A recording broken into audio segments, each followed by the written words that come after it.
Okay, so I don't have a ton of stuff to say.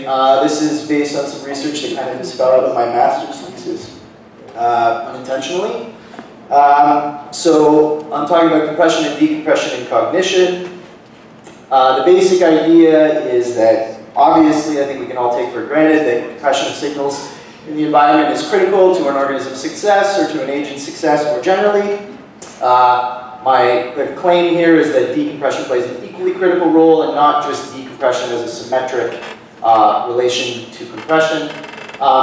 We tried to demonstrate this point by comparing two compression representations and two decompression procedures, mainly co-occurrence probabilities and holographic vectors for the compression representation, and a top-end model, which literally just takes the top-end whatever, given the compression representation, and the Coherencer model, which is a really simple augmentation of the top-end model, which adds a local hill searching algorithm on top. I'm not going to really explain in any detail any of these things, but if you have questions, you're welcome to ask me in front of my poster. The basic problem was trying to reintroduce context, where given a single object label and a compressed representation of a database of labeled images, the Peekaboom database, if any of you are familiar with that, can you get the model to select 4 other object labels that actually occur in one of the original images?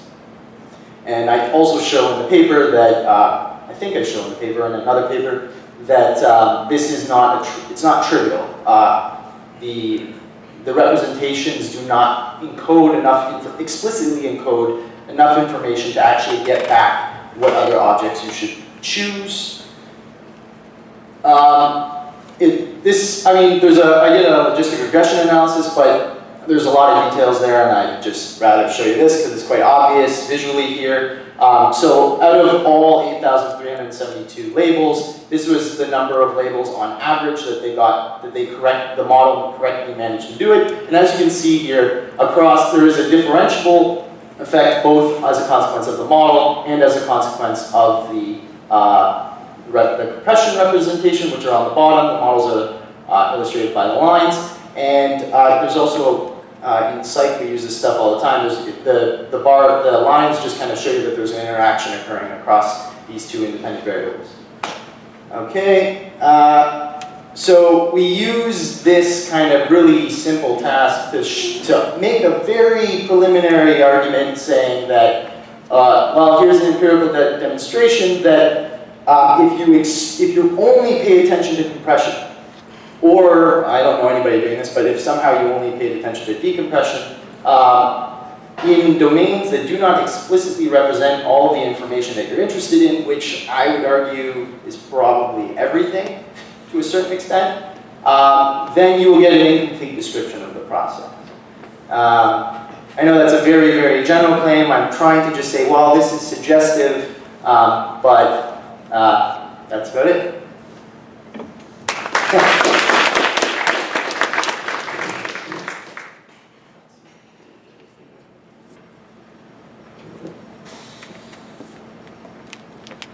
Oh, one other quick thing. It was also very strange because if you notice here, holographic vectors, which you would expect co-occurrence probabilities are approximation of conditional probabilities.